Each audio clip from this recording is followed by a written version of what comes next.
زیادہ وہ بے فکری سے کرتے ہیں، معاش سے بے فکر ہو گئے. تو یہ بھی ان میں تھا کہ پیسہ بھی تھا تو معاش سے بالکل بے فکر. تو وہ زیادہ کام کر رہے ہیں، مدرسے سے تنخواہ بھی نہیں لیتے تھے بلکہ الٹا دے رہے ہوتے تھے. تو جب ان کی موت کی خبر مجھے ملی نا، میں تو شوق میں آ گیا. میں نے کہا یار یہ کیسے ہو گیا؟ اب ظاہر ہے ہم تو مسلمان ہیں، ہم سوچتے ہیں اللہ کے ہر کام میں حکمت ہے، مصلحت ہے. میں بہت سوچتا رہا اللہ اس میں کیا مصلحت ہے. اب تو ان کے کام کرنے کا ٹائم شروع ہوا تھا، ان کے والد نے اتنا ان کو علم سکھایا. اب ظاہر ہے دین سے فارغ ہوئے تھے، جامعہ میں ٹیچر بنے. اب آج اگر وہ زندہ ہوتے تو وہ بہت آگے جا چکے ہوتے، بہت آگے جا چکے ہوتے. یہ ملک کے بڑے بڑے علاموں میں ان کا شاید شمار ہوتا، کیونکہ بہت بچپن سے ہی صحیح لائن پہ لگ گئے نا. ٹائم ویسٹ نہیں کرتے تھے. ہم نے نہیں کبھی دیکھا فالتو بیٹھے ہوئے ان کو. جب بھی بیٹھیں گے کوئی کام، حتیٰ کہ دوستوں کی محفل بھی ہے نا تو گپ شپ کے دوران بھی پھر وہ اپنا کام بھی نمٹاتے رہتے تھے بیٹھ کے. ٹائم ویسٹ نہیں. جب ان کی ڈیتھ ہوئی ہے تو اس وقت بھی وہ ایک دعا کی کتاب ہے وہ اپنا معمول ایک پورا کر رہے تھے. میں اتنا پریشان ہوا، میں نے کہا یار یہ اس میں اللہ کی کیا مصلحت ہے؟ بچے چھوٹے چھوٹے یتیم ہو گئے ان کے. تو میرے ذہن میں ایک جواب آیا. میں نے کہا اس میں یہ اللہ نے بتایا کہ کوئی بھی کسی بھی ٹائم مر سکتا ہے بھائی. ٹھیک ہے نا؟ جب اللہ نے کسی کو مارنا ہوگا تو ہم سے پوچھ کے نہیں مارے گا کہ بتاؤ مناسب ہے یا نہیں ہے. تو میں نے کہا اتنا قیمتی آدمی جو ہر لحاظ سے کامل، اور اس کی ضرورت ہم سے بھی زیادہ تھی زندہ رہنے کی. ہم تو وہ اس لیول کے نہیں تھے. ہم کہا یار ان کو زیادہ زندہ رہنے کی ضرورت ہے. اللہ نے جب وہ ایک دم سے، اور ان کے تو بچنے کے اسباب کے لیے ہم نے ہائی ایس کا انتظام کیا تھا نا کہ تاکہ کوئی ٹارگٹ کلر ان کو نشانہ نہ بنائے. وہ ہائی ایس ہی ان کی موت کا سبب بنی، کیونکہ اگر وہ کوئی مضبوط گاڑی ہوتی تو شاید بھائی ریوو یا ویگو ٹائپ کی کوئی گاڑی ہوتی تو آگے اس کا بونٹ اتنا بڑا ہوتا ہے کہ اس میں حادثے کا امکان کم ہوتا ہے. اور ہائی ایس کو اگر لینڈ کروزر یا ریوو یا ویگو جیسی گاڑی ہٹ کرے گی وہ تو کچومڑ بن جائے گی نا 2 منٹ میں. تو وہی گاڑی جو ان کی زندگی کا ذریعہ سمجھ کے ان کو دی گئی تھی، وہی گاڑی ان کی موت کا سبب بن گئی. تو ہم نے بھی اتنی موتیں دیکھی، آپ نے بھی دیکھی ہوں گی. بھائی کوئی بھی کسی بھی ٹائم پہ اس دنیا سے جا سکتا ہے. تو شکر ادا کرو. آپ کتنا صحت کا خیال کر لو. گورے کو جو ہم کہتے ہیں نا ان کی عمریں لمبی ہو گئی ہیں، واقعی ایسا ہے، صحت کا بہت خیال کرتے ہیں. لیکن حادثاتی موت ان کے یہاں بھی بہت ہوتی ہے. میرے تو ڈاکٹروں سے بھی رابطے ہیں نا، یورپ میں کچھ جاننے والے ڈاکٹر ہیں، وہ بتاتے ہیں کہ ہم خود پریشان ہوتے ہیں بھائی اس کو ہوا کیا ہے. یعنی ایک آدمی کینسر سے بچنے کے تمام اسباب اختیار کرتا ہے، انتہائی خطرناک قسم کے کینسر میں موت ہوتی ہے اس کی. میں نے کینسر اسپیشلسٹ سے پوچھا، میں نے کہا بھائی جب کینسر سے بچنے کے تمام اسباب ایک آدمی اختیار کر رہا ہے، نہ وہ سگریٹ پی رہا ہے، نہ وہ کچھ اور کر رہا ہے کوئی ایسا کام جو کینسر کا ذریعہ ہے، پھر کیسے ہو گیا؟ انہوں نے کہا کچھ پتہ نہیں ہوتا، ہوا سے کوئی جرثومہ اٹھ کے اندر چلا جائے. کب تک کیسے بچے گا آدمی؟ کورونا میں دیکھ لیں کتنے لوگوں نے اپنے آپ کو آئسولیٹ کیا، اتنا بچایا نا کہ، لیکن کورونا پتہ نہیں کہاں سے اڑ کے ان کی ناک میں پہنچا اور مار دیا ان کو، مر بھی گئے. وہ احتیاط تو کرنی ہے، بے احتیاطی تو شریعت میں جائز نہیں ہے، لیکن ہوگا وہی جو کون چاہے گا؟ اللہ چاہے گا. ہمارے جسم پہ ہماری حکومت نہیں ہے. تو انہوں نے بیان میں فرمایا کہ کینسر ہوا، اتنا خطرناک، ہڈیوں کا ڈھانچہ بن گیا وہ آدمی، اس کو یقین ہو گیا کہ میں دنیا سے جانے والا ہوں، کوئی کچھ نہیں کر سکتا. سب کو بلا کے معافی مانگی، توبہ کی، اور اللہ نے اچھی موت دی. تبھی تو علماء یہ کہتے ہیں، اور یہ حدیث سے استدلال کیا ہے کہ وہ نعمت جو آپ کو اللہ سے دور کر دے وہ نعمت نہیں بلکہ عذاب ہے، اور وہ مصیبت جو آپ کو اللہ کے قریب کر دے وہ مصیبت نہیں بلکہ نعمت ہے. اب دیکھو مرنا تو سب نہیں ہے، وہ اگر اسی خوشحالی والی زندگی میں مر جاتے، مرتد ہو کے مرتے جو ان کے حالات چل رہے تھے، ٹینشن میں مرے تو توبہ کی اللہ نے توفیق دے دی. ہمارے ایک دوست نے واقعہ بتایا، یہ بڑا اوتھینٹک واقعہ ہے، کہ ایک کرسچن تھا، عیسائی تھا. اس کی جب موت کا وقت آیا نا، ادھر ہی کراچی کا بڑا تاجر تھا وہ، اس کی موت کا وقت آیا، ایمان نہیں ہے نا، تو اب دیکھو پریشانی میں بھی اس کو صحیح گائیڈنس نہیں مل رہی ہے کہ مجھے کیا کرنا ہے. موت کا وقت آیا، جب ڈاکٹروں نے موت کا وقت کا مطلب ڈاکٹروں نے بتا دیا کہ آپ اب زیادہ عرصہ زندہ نہیں رہو گے. تو اس نے کیا کیا، اپنی زندگی میں اپنے دوست جو تاجر تھے نا ان کو جمع کیا، اور ان کو یہ کہا کہ میرے لیے نا بہت بڑا لگژری قسم کا بنگلہ خریدو ڈیفینس میں, سمجھ رہے؟ میں چاہتا ہوں کہ میری موت اس بنگلے میں ہو, میرا جنازہ وہاں سے اٹھے. کیوں بھائی؟ اب خیریت, دنیا کی محبت کی آپ کو مثال دے رہا ہوں کہ کہاں تک انسان کو لے کے جاتی ہے. ہم تو کہہ رہے ہیں زندہ بھی ہو تو بنگلوں میں دل نہ لگاؤ, کل مر سکتے ہیں, آج مر سکتے ہیں, اور نہیں بھی مرے تو 20-30 سال کا ٹھک ٹھک کر کے تو ٹائم گزرتا ہے بھائی, اتنا ٹائم تھوڑی ہے اس میں. تو وہ کہنے لگا کہ وہ جو عیسائی تھا کہنے لگا کہ میرے ساتھ کے ٹکے ٹکے کے تاجر انہوں نے بنگلے بنا لیے, تو میں ان کو دکھانے کے لیے کہ میں تم سے کم نہیں ہوں, ایسا میری پوری جو جائیداد ہے نا اسے بیچ کے اتنا بڑا بنگلہ ہونا چاہیے, ایسا لگژری ہونا چاہیے کہ میرا جنازہ اٹھے تو یہ دو ٹکے ٹکے, اس کے الفاظ ہیں یہ, ٹکے ٹکے کے تاجر جو ہے نا, جو میرے سے بہت پیچھے اور بڑے بڑے بنگلوں میں فخر کر رہے ہیں, تو میں چاہتا ہوں میری جنازہ اٹھے ایسے بنگلے سے. چونکہ ایمان نہیں ہے, گائیڈنس نہیں ہے, اس کو پتا نہیں ہے کہ صحیح کیا ہے اور غلط کیا. او بھائی تو جو اپنے تاجروں کو نیچا دکھا کے تجھے ملے گا کیا؟ مر گئے تو مرنے کے بعد تو کوئی آپ کی تعریف کرے یا کوئی آپ کی برائی کرے, آپ کی صحت پہ کیا اثر پڑے گا؟ تو شکر ادا کرو اللہ نے ہمیں اسلام دیا ہے. ٹینشن آتی ہے تو ہمیں پتہ تو چلتا ہے کس سے جا کے فریاد کرنی ہے, کس کو ہم نے منانا ہے. یہ مصیبت دینے والا کون ہے, مصیبت ہم سے دور کرنے والا کون ہے؟ جس نے مصیبت دی ہے اس نے بتایا کہ اس میں بھی تمہارا فائدہ ہے. یہ اللہ کی بہت بڑی نعمت ہے. دیکھو جتنی بدحالی کا شکار دنیا میں مسلمان ہے نا, اتنا بدحال دنیا میں کوئی نہیں ہے. لیکن ڈپریشن کے مریض سب سے کم آپ کو مسلمانوں میں نظر آئیں گے, سب سے کم. وجہ کیا ہے بھائی؟ اللہ ہے, اللہ ہے, کوئی دیکھ رہا ہے, کوئی خود بخود نہیں ہو رہا سب کچھ.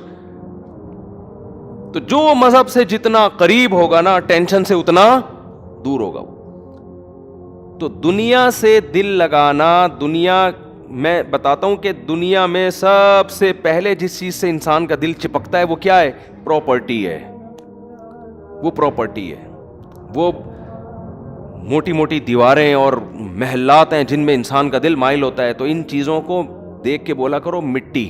جب آپ جاؤ نا کسی پوش ایریا میں, یار کیا خوبصورت لائف اسٹائل, بولو بہت اچھا ہے, لیکن میری زندگی وفا نہیں کرے گی اتنا, میرے پاس زیادہ اس چیز کو انجوائے کرنے کا ٹائم ہے نہیں. چیز بہت اچھی ہے. شوگر کے مریض کے سامنے آپ بہت خوبصورت حلوہ بنا کے رکھ دو, چمک پٹیاں لگا دو اس حلوے میں, رسگلے رکھ دو اس پہ چمک پٹیاں لگا کے, بہت خوبصورت رسگلے. تو شوگر کا مریض کیا کہے گا؟ یار یہ بہت مزے کے ہیں لیکن یہ میرے لیے ہے نہیں, کیونکہ میرا معدہ اس کو ہضم نہیں کر سکتا, یا معدہ ہضم کر لے گا, میری باڈی اس کو ہضم نہیں, تو میرے لیے ہے نہیں یہ. تو بھائی دنیا کتنی خوبصورت ہو, کتنی اٹریکٹیو ہو, کتنے بڑے بڑے بنگلے, کتنی بڑی بڑی عیاشی, آپ کا جسم محدود ہے. آپ نہ زیادہ کھا سکتے ہیں, نہ زیادہ لائف کو انجوائے کر سکتے ہیں. آپ کی باڈی آگے جانے ہی نہیں دے گی. لوگ کہتے ہیں یورپ میں نائٹ کلب ہے, عیاشی. ابے بھائی ہفتے میں کیا روزانہ نائٹ کلب جا کے عیاشی کرے گا؟ بولو نا کیا ہو گیا؟ ایک دن جب عیاشی کرے گا تو ایک مہینہ بستر پہ پڑا رہے گا. وہ جذبات ہی نہیں بنیں گے اس کے نائٹ کلب میں جانے کے لیے جو جذبات چاہیے. اتنی پاور اللہ نے کسی میں رکھی نہیں ہے. آپ بڑے ہوٹلوں میں کھانا کھاؤ کہ یار میں آج پھوڑ دوں گا, یار عیاشی کروں گا. کیا کھا کے عیاشی کر لے گا؟ 15 سے 20 نوالوں کے بعد جو پہلے لقمے میں مزہ تھا وہ 20ویں لقمے میں وہ مزہ نہیں آئے گا. کیا خیال ہے؟ ایسا ہی ہے نا. بلکہ 2-3 دن وہی کھانا کھایا نا, بکرے کی چانپیں وہاں پہ, تو اس کے بعد کہے گا بھائی تو مسور کی دال لے کر ہٹا دے یہاں سے میرے سامنے سے, سبزی لے آ جا کے. بقرعید میں ایسا ہی ہوتا ہے نا, گوشت زیادہ کھانے کے بعد سبزی کھانے کا دل کرتا ہے. تو یہ عیاشیاں بہت محدود ہیں. اور کمال کی بات یہ کہ دنیا میں جو حلال عیاشیوں پر اکتفا کرتے ہیں نا وہ بہت طویل عرصے چلتے رہتے ہیں, وہ زیادہ مزے اڑا لیتے ہیں. جو حرام کی طرف جاتے ہیں وہ وقتی طور پر تھوڑا سا مزہ لیا, اس کے بعد وہ حلال کے قابل بھی نہیں رہتے. ان کو حلال میں بھی لذت ختم ہو جاتی ہے. لذت نام ہے اس احساس کا جو آپ کی کھوپڑی محسوس کرتی ہے. وہ احساس آپ کے ہاتھ میں اللہ نے نہیں دیا. مثال کے طور پر آپ اگر یہ چاہتے ہو کہ میں بہت ہی مرغن کھانا کھاؤں اور مجھے اس میں جتنا مزہ ابھی آ رہا ہے اس کا ڈبل مزہ آئے, تو آپ نے وہ جو ویٹر تھا نا اس کو 500 روپے زیادہ دیے کہ اس میں ایسا کر لے کہ یہ ڈبل مزہ ہو جائے. کہے گا بھائی اتنا ہی آئے گا, اس سے زیادہ نہیں آئے گا. کتنا ہی مزے کا کھانا ہو, آپ اپنے دماغ کی حص تھوڑی بڑھا سکتے ہو. سمجھ میں آ رہی ہے بات کہ نہیں آ رہی؟ وہ تھوڑی بڑھے گی.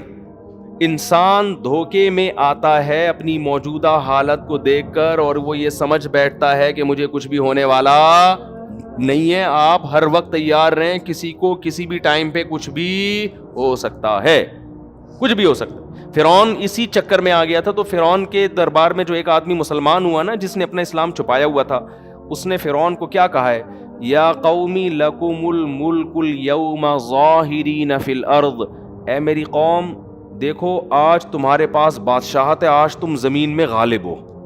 اچھا وہ یہ شو کر رہا ہے میں تمہارا ہی میں صحیح ہوں, لیکن موسیٰ کی بات کو تھوڑا سا غور کر لو, یعنی اتنا بھی رد نہ کرو کہ بس جو موسیٰ کا آپ سننا ہی نہیں ہے. سن تو لو نا, ایک دفعہ سن تو لو کیا کہہ رہا ہے.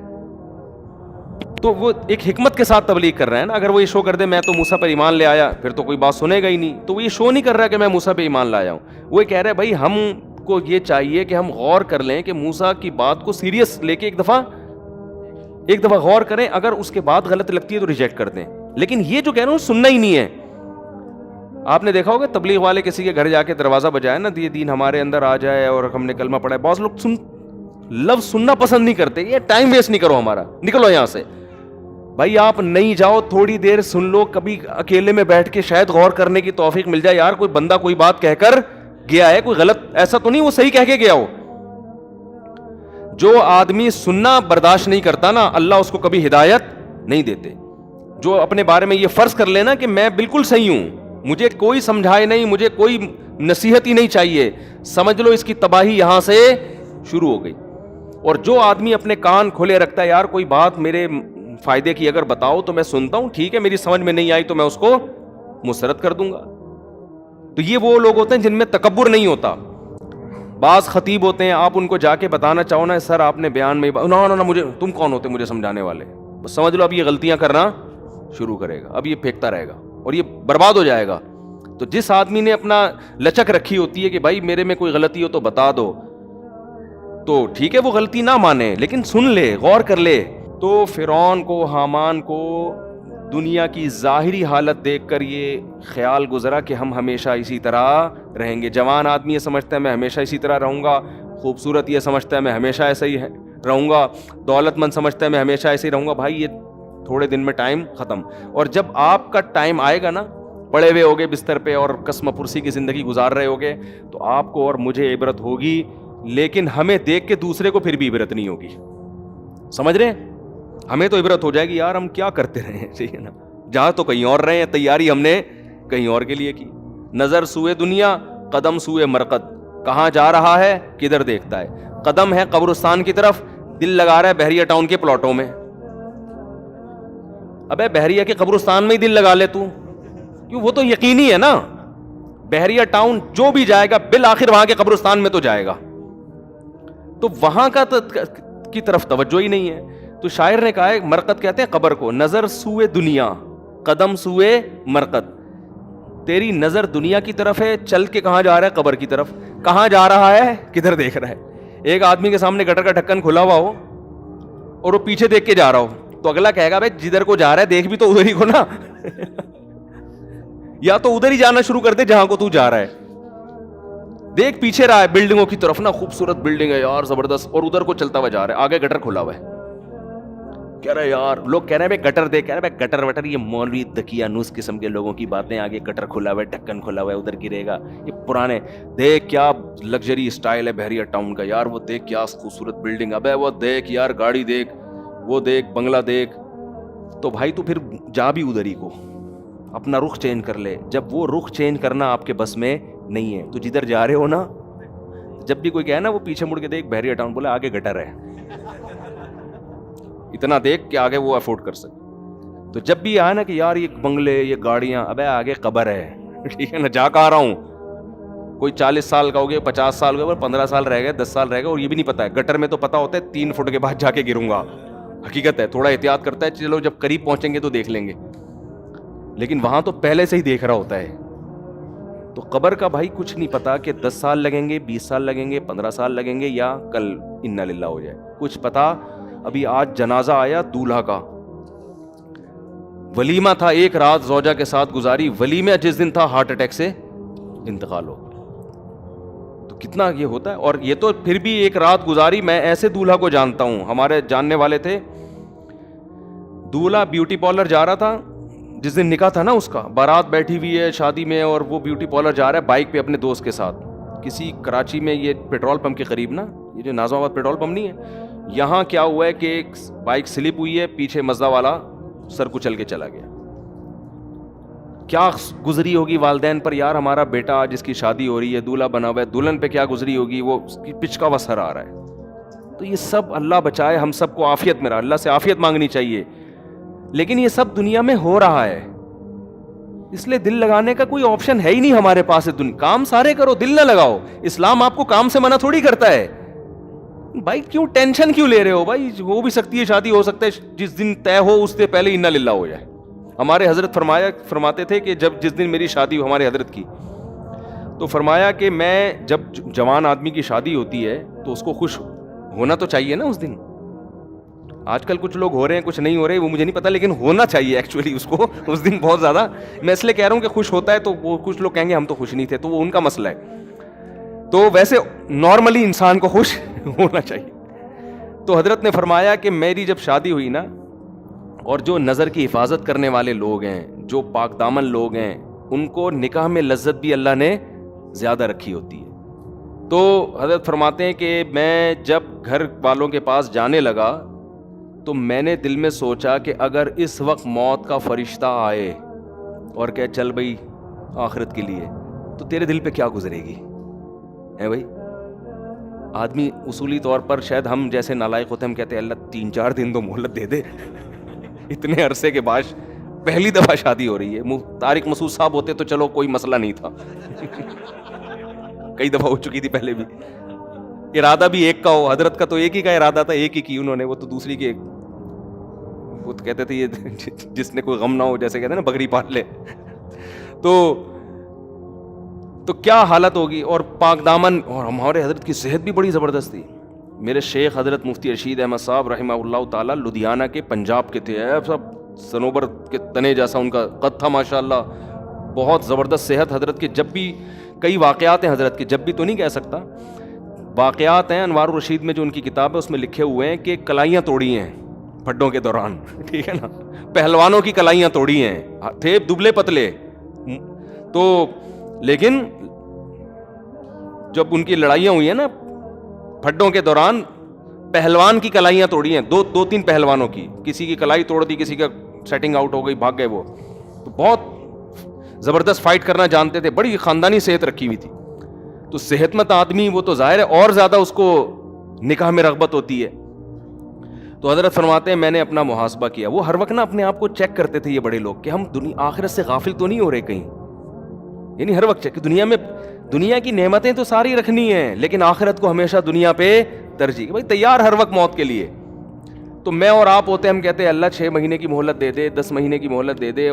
ہمارے تو آگے بھی بڑے پلان ہیں نا, یا اللہ ابھی تو میری شادی ہوئی ہے, ابھی تو میں مفتی صاحب کے بیان سننا میں نے شروع کیے ہیں, ابھی تو بیگم کا ذہن بنانا ہے دوسری کے لیے, پھر تیسری کے لیے, پھر چوتھی کے لیے, پھر جب 4 ہو جائیں گے پھر بچے ہوں گے, پھر بیٹیاں ہوں گی, پھر بیٹیاں بڑی ہوں گی, پھر بیٹیوں کی شادیاں ہوں گی, پھر بیٹے اسٹیبل ہو جائیں گے, پھر میں ان کے لیے پراپرٹی بنانے کی سوچوں گا, پھر میں ان کے لیے اتنے مکان بناؤں گا, پھر میں مکان بنا کے پھر جب سب کو نام کر کے پراپرٹی تقسیم کر کے پھر میں آخر میں حج پہ جاؤں گا. پھر میں حج سے آنے کے بعد قضائے عمری بھی میں نے کرنی ہے. 40 سال سے میں نے ایک نماز بھی نہیں پڑھی ہے. وہ قضائے عمری میری کمپلیٹ ہو جائے.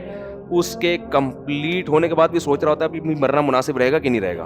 وہ 2-3 کوئی چیزیں رہ تو نہیں گئی ہیں, ابھی بھی سوچ رہا ہوتا ہے کہ ابھی مناسب ہے کہ نہیں. تو بچے بھی ہو گئے, بچوں کی شادیاں بھی ہو گئیں, سارے کام دھندوں سے فارغ ہو کر پھر 4 مہینے بھی تبلیغ میں بہت عرصے سے سوچا. جو نیک لوگوں کی بات کر رہا ہوں, جو برے لوگ ہیں وہ تو کہتے ہیں سوال ہی پیدا نہیں ہوتا کہ میں دنیا سے جاؤں, یہ تو ہو ہی نہیں سکتا. جو نیک ہے پرہیزگار ہیں ان کی بات. پھر آخر میں یار ہم 4 مہینے بھی تبلیغ میں ہم نے کب سے سوچا ہوا تھا, جب سب کاموں سے فارغ ہوں گے تو حج کیا, پھر 4 مہینے کے لیے تبلیغ میں جا کے فارغ ہو کر آئے. پھر اے اللہ, پھر اگر فرشتہ آ جائے تو مجھے شاید کوئی اعتراض نہ ہو. یہ بہت نیک آدمی کی بات کر رہا ہوں, تھوڑا سا بھی ہوگا کہہ کے پھر بھی نہیں, صحیح ہے نا, پھر بھی نہیں. تو ہم میں سے ہر شخص نے یہی پلان کیا ہوا ہے, 4 کا شاید نہیں کیا ہوا, لیکن ایک میں ہی کہ بچے ہوں گے, پھر بیٹیوں کی شادی ہو جائیں گی, پھر حالانکہ بچے بھی ایک آدھ ہو رہے ہیں, کیا پلان کرنا ہے یار ان 2 بچوں کے لیے, تو نے چھوڑ دے ان کو یار, چھوڑ دے ان کو, خود ہی پل جائیں گے. پلان کرنے کے لیے بچے تو ہوں یار, مزہ تو آئے یار. 25-30 بچے ہیں, آدمی پلاننگ کر رہا ہے یار, یہ والا کوئی تبلیغ میں بھیج دو, اس کو انجینئر بنا دو, اس کو آرمی میں بھیج دو, مزہ بھی آتا ہے پلان کرتے ہوئے. آپ کہو گے اتنے وسائل کہاں سے آئیں گے, ہو جائیں گے, ٹھیک ہے نا, اللہ نے چاہا. تو پلان کرنے کا مزہ بھی جب آتا ہے جب آپ کے پاس ہول سیل کے حساب سے اولاد ہو. پھر آدمی سوچتا ہے اس کو رکشے پہ لگا دے, اس کو WR, ایک کنڈکٹر WR کا بھی گھر میں ہونا چاہیے, اس کو ڈاکٹر بناؤں گا, اس کو میں سائنٹسٹ بناؤں گا, اس کو میں فوج میں کمیشن آفیسر بھیجوں گا, اس کو میں تاجر بناؤں گا. پلان کرنے میں مزہ آتا ہے. ایک آدھ بچہ ہے, تو نے جو بننا ہے نا بن کے بتا دینا مجھے کیا بن, خود ہی اطلاع دے دینا, وہ پلان نہیں ہوتا.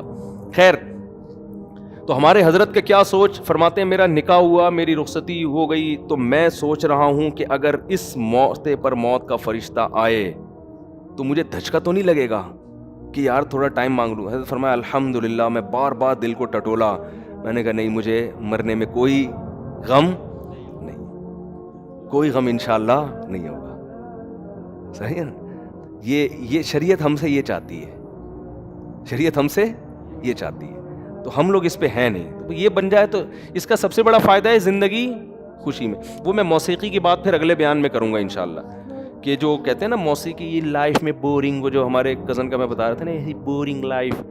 تو بات یہ ہے کہ جس لائف کو آپ بورنگ سمجھ رہے ہو نا, خوشیاں اسی میں ہیں. اور جس لائف کو آپ سمجھ رہے ہو نا انٹرٹینمنٹ, وہ ایسے انٹرٹینمنٹ ہے جیسے چرسی کو, ہیروئنچی کو چرس پیتے ہوئے مزہ آتا ہے, بس وہ چرس کے دوران ہی آتا ہے, اس کے بعد پھر ختم, پھر وہ زیادہ ڈپریشن میں جاتا ہے. چرسی آپ کو پتا ہے جو لوگ چائے نہیں پیتے ان کو غصہ کم آتا ہے, چائے پینے والوں کو زیادہ. میں بھی پیتا ہوں چائے, عادت پڑی ہوئی ہے, لیکن کوئی بہت زیادہ یعنی بہت زیادہ فرق نہیں ہے. چائے تو سب سے کم درجے کا ہے نا, کیفین. نہ پیو تو اچھا ہے, پی رہے ہو تو میں نے 2-3 ڈاکٹروں سے کہا, انہوں نے کہا یار سٹا نہیں لگا رہے, چرس نہیں پی رہے, تو چلو یار اتنا مارکیٹ میں چلتا ہے. اور مجھے چائے کی عادت لوگوں نے ڈالی ہے, میں نے چھوڑ دی تھی, 1 سال چائے چھوڑ دی تھی, فضول چیز ہے, کیا کرنا ہے پی کے. بہت ہنسی خوشی زندگی گزر رہی تھی. پھر وہ لوگوں نے پلا کے نا, ہمارے KPK کے لوگ سخی اتنے ہیں کہ اگر چائے نہیں پیو نا تو پھر یہ دمبا کھلاتے ہیں. پیٹ بھرا ہوا ہے نہیں کھا سکتا دمبا بھائی, کہہ رہے ہیں پھر کولڈ ڈرنک پلاتے ہیں. کہہ رہے ہیں ہمارے یہاں مہمان آیا, یہ کیسے ہو سکتا ہے کہ یہ خالی پیٹ چلا ہے, تیرا باپ بھی کھائے گا. حقیقت ہے, ہمارے مہمان آیا یار خالی پیٹ چلا جائے. ابے بھائی میں اس کا بھی تو مہمان تھا, ادھر میں دمبا چربی میں کھا کے آیا ہوا ہوں, وہاں میں نے کولڈ ڈرنک بھی پی لی, لسی بھی پی لی, بھائی میں پھٹ پھٹا کے مر جاؤں گا. کہہ رہے ہیں ہمارے, ہم لوگ سوچیں اپنے بچوں کو کیا بتائیں گے یار, ہمارے مہمان آئے, اور یہ تو غیرت کا مسئلہ ہے.